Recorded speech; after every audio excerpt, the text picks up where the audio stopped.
John Miller shifted uncomfortably in the hard plastic chair of the Veterans Affairs waiting room. His worn hands, spotted with age and marked by old scars, clutched a small metallic object in his jacket pocket. The clock on the wall ticked loudly, showing 9:17 a.m.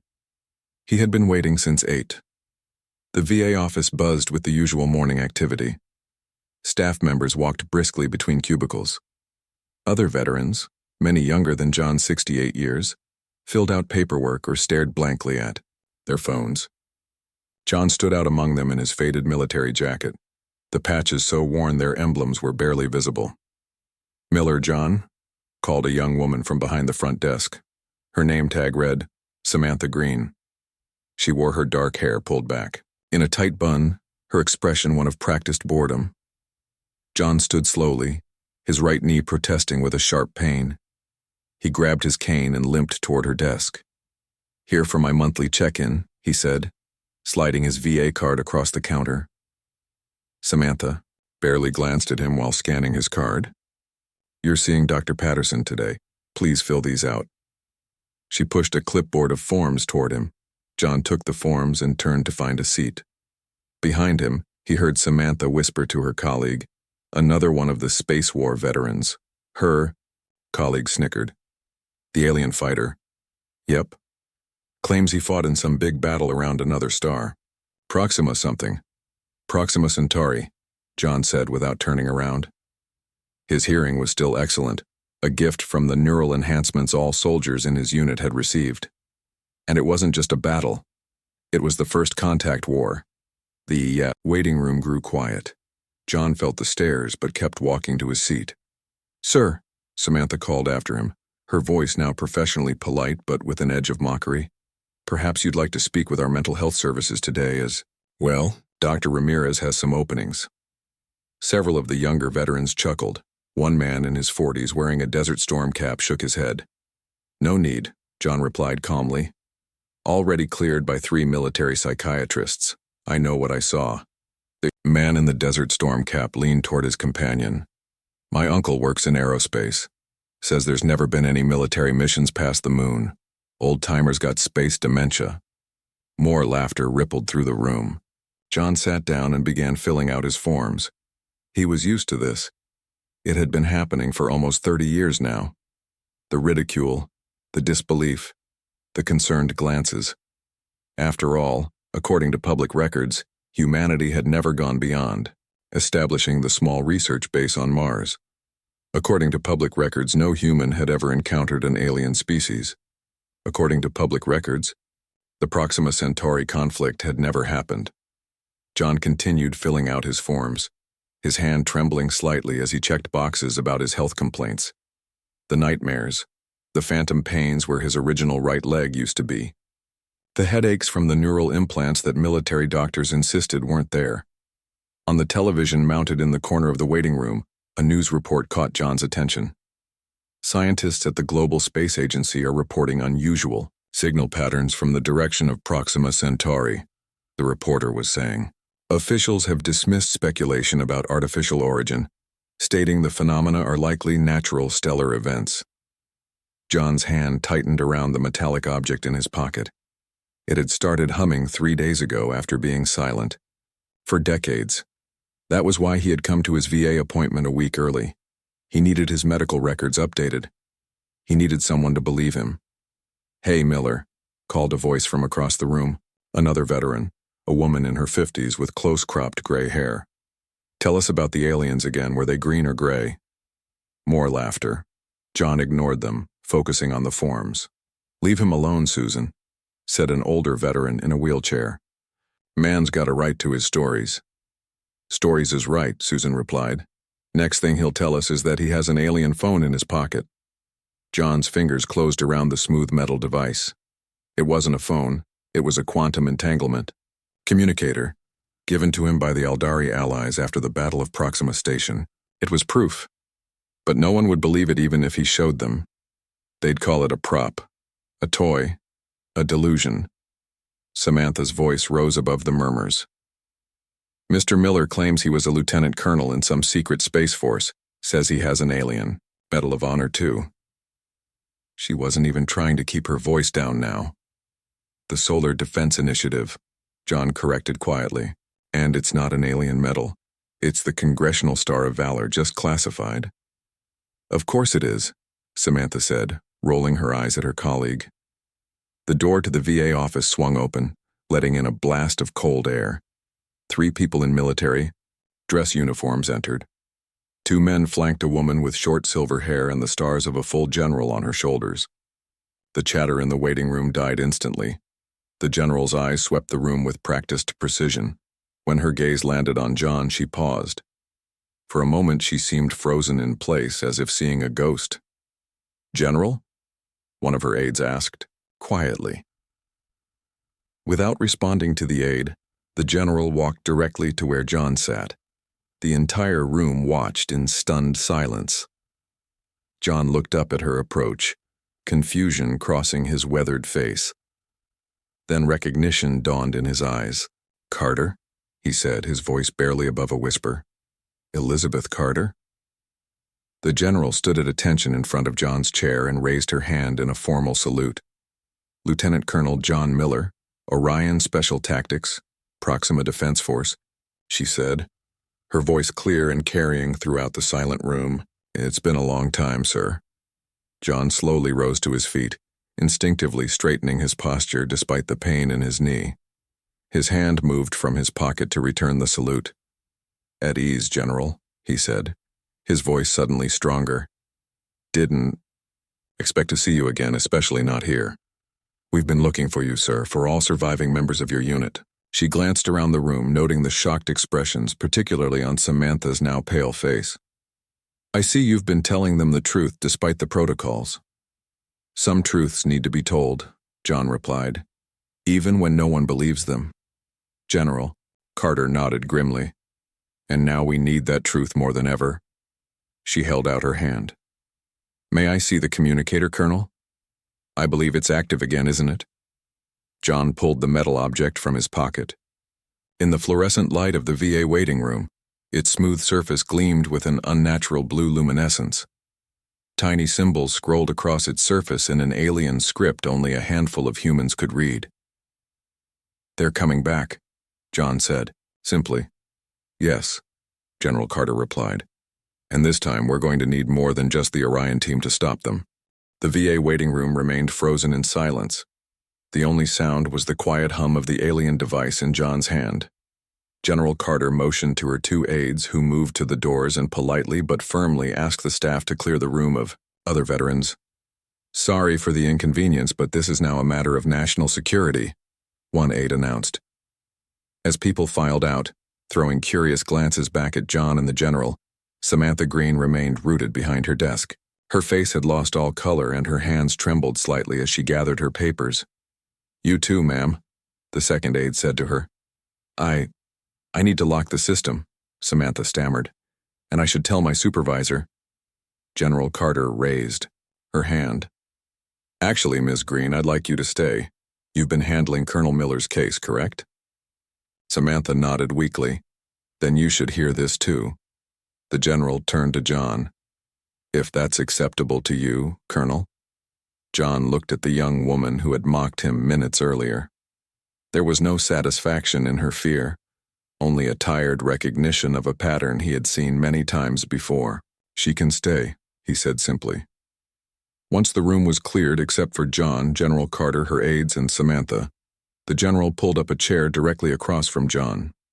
The blue glow from the device cast strange shadows across their faces. "Ikar, me see it, please," she said, extending her hand. John passed her the metal object. It was roughly the size of a deck of cards with no visible buttons or screens, yet symbols continued to race across its smooth surface. "You can read this?" she asked. John nodded. "Only a few phrases. The Aldari language is complex." "What's it saying?" John leaned forward. "Warning. Old enemy returns. Prepare." General Carter handed the device back to John. 3 days ago, our deep space monitoring station picked up something crossing the outer edge of our solar system. Moving fast. Very fast. Its trajectory suggests it's headed directly for Earth. "The Vrax," John said quietly. We think so. The signatures match what little data we still have from the Proxima conflict. The general glanced at Samantha, who sat, wide-eyed at her desk. You're probably wondering what's going on, Ms. Green. Samantha opened her mouth but couldn't seem to find words. 30 years ago, General Carter continued, humanity discovered we weren't alone in the universe. And our first contact wasn't peaceful. A species we came to know as the Vracs attacked our research outpost near Proxima Centauri. They would have reached Earth if not for Colonel Miller and his team, along with allies we made called the Aldari. But, Samantha finally found her voice, that's impossible. We've never gone beyond Mars. There's never been any proof of alien life. There's been no public proof, General Carter corrected her. The entire incident was classified at the highest levels. The survivors were sworn to secrecy, given new identities, their records altered or hidden. But why? Samantha asked. Panic, John answered. The government feared mass panic if people knew how close we came to invasion, and how outmatched we were technologically. He looked at the device in his hand. Still are, for the most part. Not entirely, General Carter said. Thanks to what? We learned from the Aldari, and from studying Vracs technology after the Proxima battle. We've made advancements. The UES Defender is nearly complete in orbit, but we need the veterans who actually fought the Vracs. We need you, Colonel. John's weathered face showed no emotion, but his eyes grew distant. Images flashed in his mind, the burning hulk of the UES Orion, his first command, the eerie blue plasma weapons of the Vracs cutting through Earth's best defenses, the unexpected arrival of the Aldari ships that turned the tide of battle. I'm not a soldier anymore, General, he said quietly. I'm an old man with bad knees and nightmares. You're more than that, General Carter insisted. You're the only human who has successfully communicated with the Aldari High Command. You're the only one who partly understands their language. She leaned forward. And you're the only surviving officer who has faced the Vracs in direct combat and won. Samantha's voice broke the tension. I don't understand. If this is all true, why was he treated this way? Why was he left to be ridiculed? Her voice broke on the last word, shame evident in her expression. General Carter's face hardened. That was never the intention. The program to care for veterans of the conflict was supposed to ensure they were treated with dignity while maintaining secrecy. Something clearly went very wrong. She looked directly at John. For that, I personally apologize, Colonel. It should never have happened. John waved away the apology. Water under the bridge, General. What matters now is what we do next. The General stood. We need you to come with us. The Defender launches in 72 hours. We need you aboard along with any other Proxima veterans we can locate. There's Peter Alvarez, John said. He was here earlier, weapons specialist on the Orion, keeps to himself these days. We'll find him, one of the aides nodded, making a note. And you have the Aldari communication codes? General Carter asked. John tapped the device. This contains them. But there's something else you should know. He hesitated. The Aldari warned me about more than just the Vracs' return. They said the sleepers will awaken. General Carter's expression grew concerned. What does that mean? I don't know for certain, John admitted. But during the conflict, we encountered evidence that the Vracs had placed advance units in hibernation somewhere in our solar system. Sleeper agents, waiting for the main force. And you think they're here? On Earth? John nodded, gravely. It would explain how they know exactly when to return.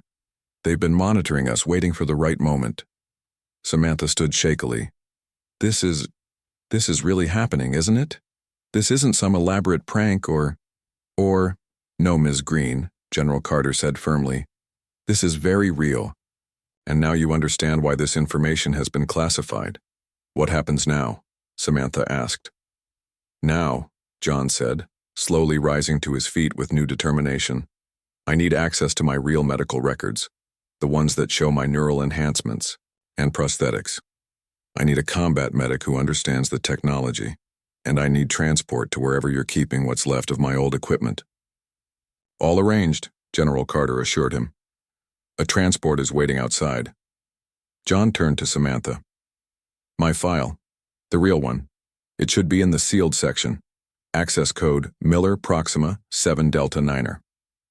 Samantha typed quickly on her computer, then gasped as a different file appeared, one showing Lieutenant Colonel John Miller's full service record, including missions to Proxima Centauri, multiple citations for valor, and medical records documenting injuries and enhancements not found in ordinary humans. I'll need that forwarded to Dr. Helen Walsh at Central Command, General Carter instructed. As Samantha nodded, still stunned, John picked up his cane and straightened his old jacket. One last thing, he said to General Carter.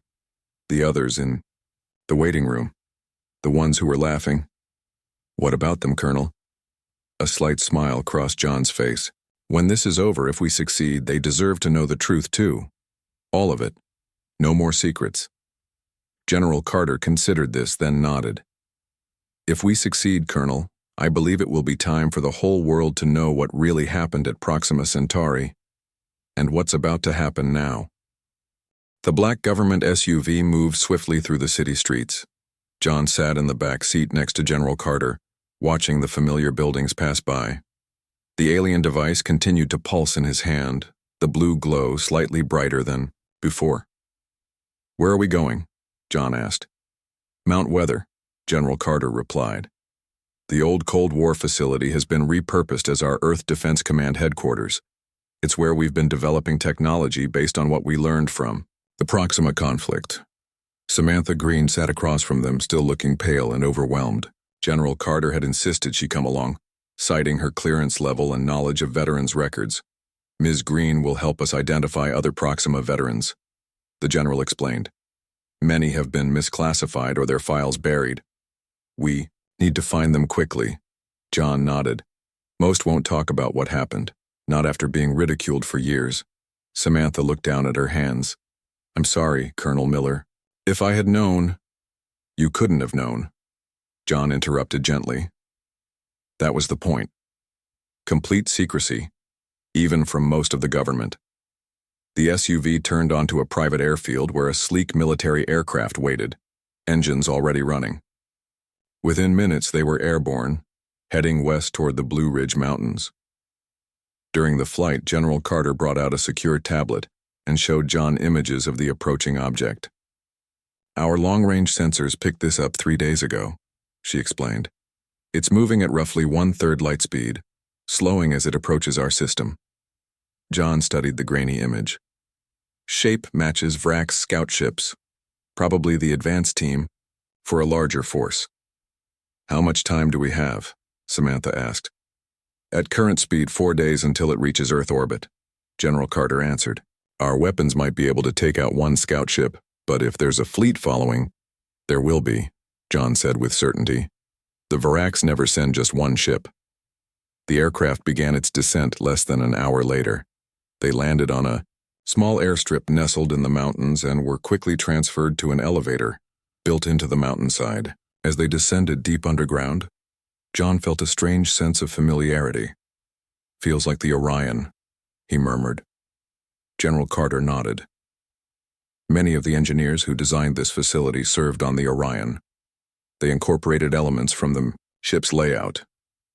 The elevator doors opened to reveal a vast underground complex. Personnel in military and civilian clothes moved purposefully through corridors lined with advanced technology. Screens displayed star maps, weapon schematics, and data streams.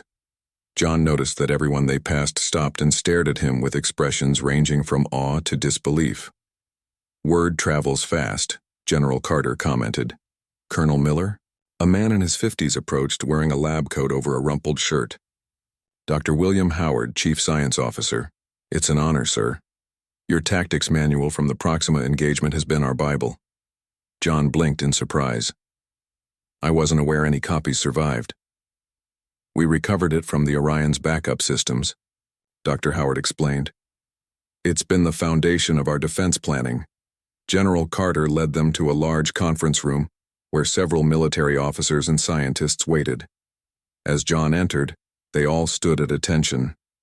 At ease, General, Carter said. Most of you know the legends, now meet the man. Lieutenant Colonel John Miller, commander of the UES Orion during the Proxima Centauri conflict. A tall Navy captain stepped forward. Captain Laura Reeves, sir. I'll be commanding the Defender. Any advice you can offer would be invaluable. John, set the alien device on the conference table. First, we need to contact the Eldari. Without them, we don't stand a chance against a full Vrax battle group. Dr. Howard approached the device cautiously. Is that Eldari technology? Yes. A quantum entanglement communicator. It can send messages instantly across any distance. John turned to General Carter. I need a power source, something that can handle about 10 megawatts for 30 seconds. Dr. Howard's eyes widened. 10 megawatts? That's enough to power a small city. The Eldari don't think small, John replied, with the hint of a smile. As the team scrambled to arrange the power source, Samantha approached John hesitantly. Colonel, I've been going through the records. There are 23 living veterans from your unit scattered across the country. All have similar reports in their files. Mental health flags, complaints about being ridiculed, some even institutionalized. John's face darkened. Find them, all of them, especially Chief Engineer Harry Collins and Communications Officer Lisa Ramirez. We'll need their expertise. An hour later, the alien device was connected to the facility's backup power generators. The room had been cleared except for John, General Carter, Dr. Howard, and Samantha, who had refused to leave despite the potential danger. Last time I did this, it nearly burned out the Orion's auxiliary reactor, John warned. Generators are isolated and shielded, Dr. Howard assured him. We're ready. John placed his hand on the device and closed his eyes. The symbols on its surface began to move faster, swirling into new patterns. The blue glow intensified until it was painful to look at directly. Eldari Command, this is Lieutenant Colonel John Miller, Earth Defense Force. John spoke clearly. The warning has been received. The Vrax approach. We request assistance under the terms of our alliance. The device pulsed, then projected a holographic image above the table. A tall, slender figure appeared, with iridescent skin and large, multifaceted eyes. When it spoke, the voice was melodic, almost musical. John Miller. Long cycles since communication. Alliance remains. Help comes. Samantha stared in wonder at the first confirmed alien communication in human history. General Carter stepped forward. I am General Elizabeth Carter, current commander of Earth's Defense Forces. How soon can your ships reach us? The Eldari figure tilted its head in eerily human gesture. 3 rotations of your world. Vrax's main fleet follows Scout. 6 rotations until arrival. Must prepare. We have a new ship, John said. The Defender. But we don't have enough experienced crew. The sleepers wake, the Eldari warned. Hidden among you, will sabotage defenses. The Vrax infiltrators, General Carter said. Do you know where they are? The Eldari made a gesture with its long fingers. Cannot locate precisely, but signal activating them originates from your moon. Dr. Howard gasped. The Darkside Research Station. It went silent 2 days ago. We thought it was just equipment failure. It's begun, John said grimly. They're already moving against us. The hologram flickered as alarms began to sound throughout the facility. Energy reserves critical, Dr. Howard warned. We need to disconnect. Coordinates for rendezvous, the Eldari said quickly. Earth orbit, northern pole, 3 rotations. The figure reached out a hand toward John. Old friend, prepare your warriors. The hologram vanished as the device powered down. The room fell. Into relative darkness, emergency lights casting everyone in a red glow. Security breach in level 4, a voice announced over the intercom. Unknown intruders. General Carter drew her sidearm. It seems we've found one of our sleepers. John stood straighter, years seeming to fall away as the soldier in him reawakened. Seal the room. Get me a weapon. He turned to Samantha. Ms. Green, stay behind me. Samantha, though clearly terrified, nodded firmly. What happens now, Colonel? Now, John said, accepting a pistol from one of the guards rushing into the room. "We fight again." The lights in the conference room flickered as the facility's backup generators kicked in. John checked the pistol General Carter had given him, his movements quick and precise despite his age.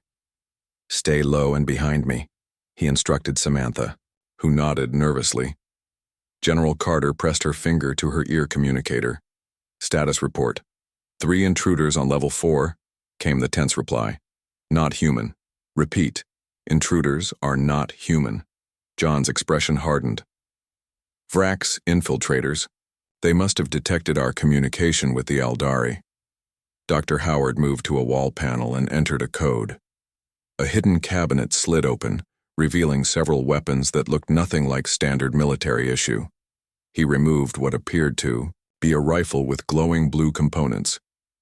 "Prototype based on recovered Vrax technology," he explained, handing it to John. "More effective against their body armor than conventional weapons."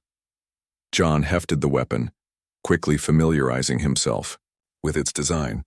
Power source? Compressed plasma. Good for about 30 shots before it needs recharging. The room shook as an explosion echoed from somewhere deeper in the facility. "We need to move," General Carter decided. "The command center on level 6 has better defenses." She led them through a side door and into a narrow corridor. 2 armed guards joined them, taking positions at the front and rear of their group. They moved quickly but cautiously through the facility, the sounds of fighting growing louder. "What do they look like?" Samantha whispered to John as they hurried down a stairwell. "The Vrax." "Taller than humans," John replied quietly. "Gray-green skin, 4 arms, strong enough to tear through steel with their bare hands." Samantha paled, but kept moving. They reached level 5 when the lights went out completely, plunging them into darkness for several seconds before red emergency lighting activated. "They're in the power systems," Dr. Howard said grimly. A scream echoed from the stairwell below them, followed by the sound of gunfire. Then silence. General Carter motioned them toward a side passage. "Maintenance tunnel. It connects to the command center." The narrow tunnel forced them to move in single file. John insisted on taking the lead, with Samantha directly behind him, followed by Dr. Howard, General Carter, and the remaining guard. They had covered perhaps half the distance when John suddenly raised his hand, signaling everyone to stop. He pointed to a ventilation grate in the ceiling just ahead of them. Everyone held their breath, listening. A faint scraping sound came from above. John aimed his weapon at the grate. The scraping stopped. For a long moment, nothing happened. Then, the grate exploded downward as a large figure dropped into the tunnel. In the red emergency lighting, Samantha got her first look at humanity's enemy. The Vrax stood nearly 7 feet tall, its 4 arms ending in clawed hands. Its face was flat and noseless, with 3 yellow eyes arranged in a triangle. It wore some kind of fitted armor that seemed to absorb the light around it. John fired without hesitation. A blue energy pulse struck the Vrax in the chest, driving it back a step. The creature let out a high-pitched shriek but remained standing. "Behind!" shouted the guard at the rear. A second Vrax had entered the tunnel behind them. General Carter turned and fired her sidearm repeatedly. The bullet seemed to have little effect. "The joints," John called out. "Aim for the joints in the armor." He demonstrated by firing again, this time targeting where the Vrax's arm connected to its shoulder. The alien's upper right arm went limp, but it charged forward with its 3 remaining limbs. John pushed Samantha against the wall, shielding her with his body as he continued firing. The Vrax was just steps away when one of John's shots caught it directly in the center eye. The creature collapsed, its body twitching. Behind them, General Carter had emptied her pistol without stopping the second Vrax. Dr. Howard tossed her the second prototype weapon, which she used to finally bring down the alien. "Move," John ordered, stepping over the fallen Vrax. They travel in groups of 3. They ran the remaining distance to the end of the tunnel, emerging into a wider corridor. The entrance to the command center was just ahead, its heavy doors already closing as part of the automatic lockdown. "Hold the doors," General Carter shouted to the personnel inside. A soldier wedged himself in the narrowing gap, holding the doors. open long enough for their group to slip through. The doors sealed behind them with a reassuring thud. The command center was a large circular room filled with computer stations and display screens. Military personnel and civilians worked frantically at their stations while armed guards secured the perimeter. "General on deck," someone announced, and everyone briefly stood at attention. "As you were," General Carter said.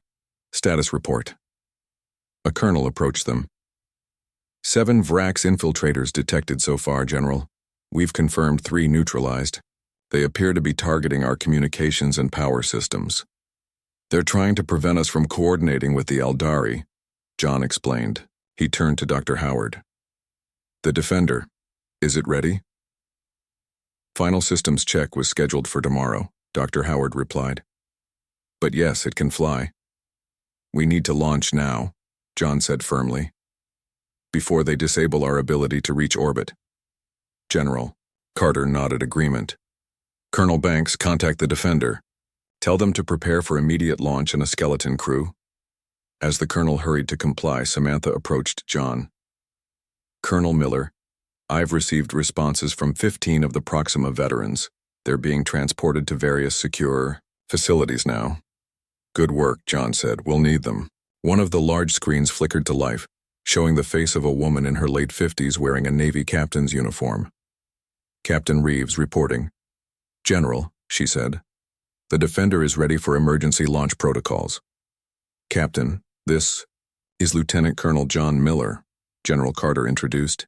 "He'll be joining your crew as tactical advisor." Captain Reeves' eyes widened slightly in recognition. "It will be an honor, Colonel. We've studied your battle strategies extensively." "The honor is mine, Captain," John replied. "But we need to move quickly. The Vrax infiltrators are already active and their main fleet is less than 6 days out. We've detected unusual activity at the Lunar Research Station," Captain Reeves reported. "Something is powering up on the dark side." "A signal beacon," John said grimly. "They're calling in the main fleet. We need to disable it before the Eldari arrive, or they'll fly into a trap." General Carter turned to Dr. Howard. "How soon can we get Colonel Miller to the Defender?" "The emergency launch tubes are still operational," Dr. Howard replied. "We can have him at the launch site in 30 minutes. The facility shook again, more violently this time. Warning lights flashed across the command screens. "Breach on level 2, someone shouted. "Multiple hostiles." John turned to Samantha. "Ms. Green, I need you to coordinate with the remaining Proxima veterans. Tell them to get to the nearest secure military facility and identify themselves using code phrase Orion Remembers. Can you do that?" Samantha straightened her shoulders. "Yes, Colonel, I can do that." John nodded, then faced General Carter. "Time to see if this old soldier can still fight, General." For the first time, General Carter smiled. "I never doubted it, sir." She turned to the room at large. "Operation Remembrance is now active. May God help us all." As alarms continued to sound throughout the facility, John gripped his weapon tighter. 30 years of ridicule and dismissal were behind him now. Ahead lay the stars and the enemy he had never forgotten.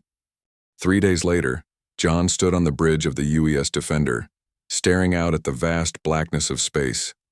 Earth hung below them, a beautiful blue sphere against the darkness. The ship had launched just hours before the Mount Weather facility was completely overrun by Vrax infiltrators. General Carter and most of the staff had escaped, but many good people had been lost. John wore a fitted black uniform with silver trim, the official dress of Earth's Space Defense Force. His old prosthetic leg had been replaced with a more advanced model, and military doctors had reactivated the neural enhancements that had been dormant for decades. He felt stronger than he had in years, though the weight of responsibility pressed heavily upon him. "Colonel Miller," Captain Reeves approached. "Sensors are detecting multiple objects approaching from lunar orbit." "The Vrax Advance Force," John said grimly. "How many?" 5 ships based on energy signatures. Smaller than ours, but faster."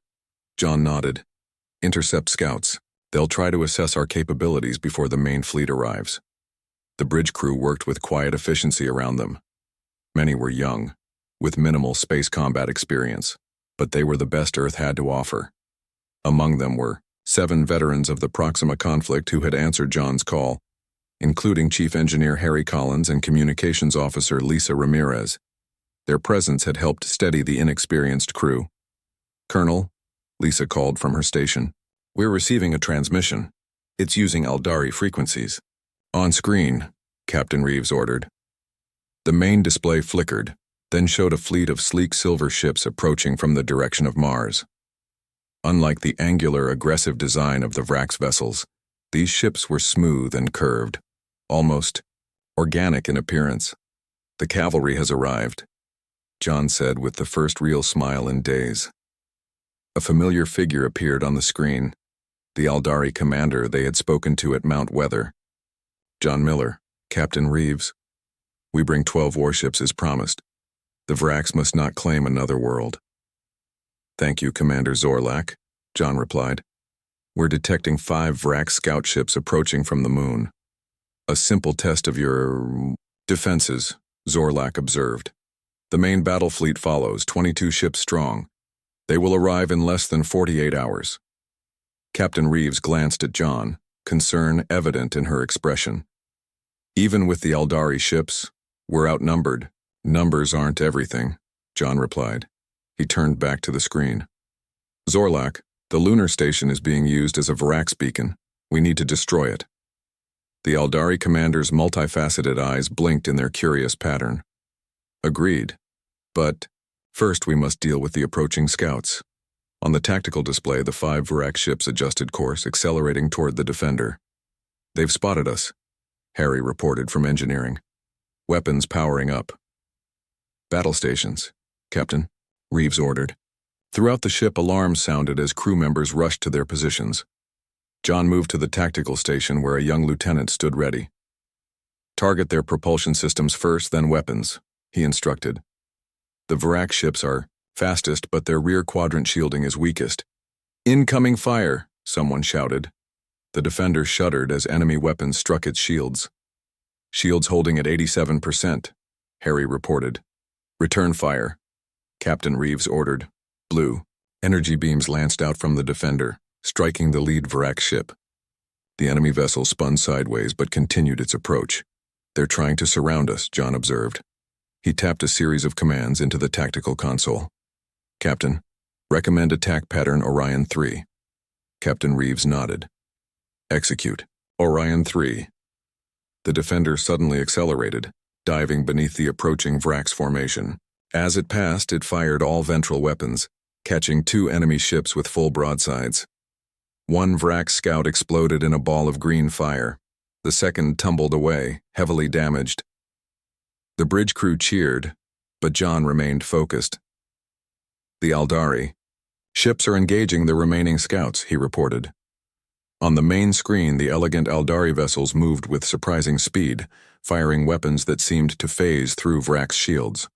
Within minutes, 2 more enemy ships were destroyed.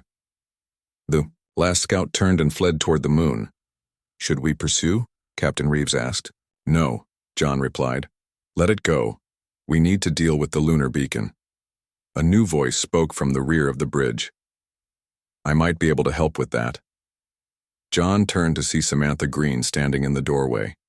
She wore the uniform of a civilian analyst, her face showing the strain of the past 3 days but also a new determination. "Ms. Green," John acknowledged with surprise. "I didn't know you were aboard. General Carter thought you could use someone who knows the files on all the Proxima veterans," she explained. "Plus, I've been studying the lunar facility schematics. There's a weakness we can exploit." John gestured her forward. "What have you found?" Samantha brought up diagrams on the tactical display. "The beacon is drawing power from the facility's main reactor. If we can overload the reactor remotely, it would destroy the beacon without requiring a direct assault." John studied the schematics. "Can it be done?" "I believe so," Samantha replied. "The facility's systems still respond to Earth Defense Command codes.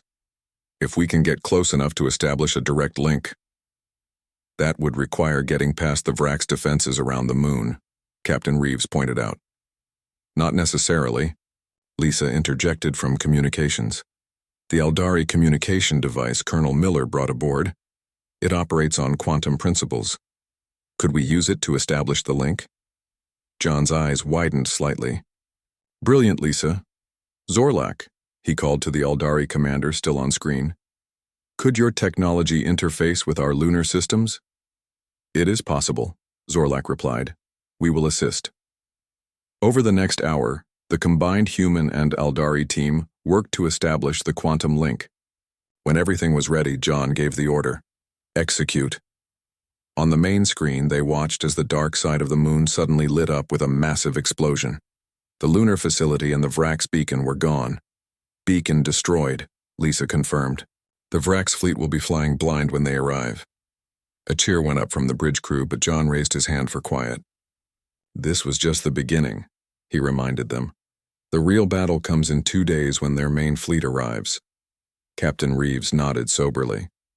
What's our next move, Colonel? We prepare, John replied. And we remember what we're fighting for. He looked around at the faces of the crew, young and old, experienced and novice, all united in Earth's defense. His gaze lingered on Samantha. Some of you may have doubted the stories about the Proxima conflict, he continued. Some may even have ridiculed those who tried to warn you, but none of that matters now. What matters is that we stand together. The main screen changed to show a fleet of Earth vessels rising from different launch sites around the globe. Ships that had been built in secret over 3 decades now joining the Defender in orbit. General Carter reports all 7 Earth defense vessels are now spaceworthy, Lisa announced. Crews are at minimal capacity but operational. Zorlak's face appeared on a side screen. Additional Eldari forces have been dispatched. They will arrive shortly after the Vrax fleet. For the first time in 30 years, John felt the familiar sense of pre-battle calm. He had been here before, facing impossible odds against an enemy that threatened everything he loved. But this time, Earth was ready. This time they would not be caught by surprise, and this time when veterans spoke of the battle to come, no one would dare ridicule them. Signal all ships, John ordered. Operation Remembrance is now in full effect. As the Defender moved into formation with Earth's newborn fleet, John Miller stood tall, his gaze fixed on the stars where both danger and allies approached. Behind him, humanity prepared for the battle that would decide their future. The ridiculed veteran had become humanity's best hope for survival.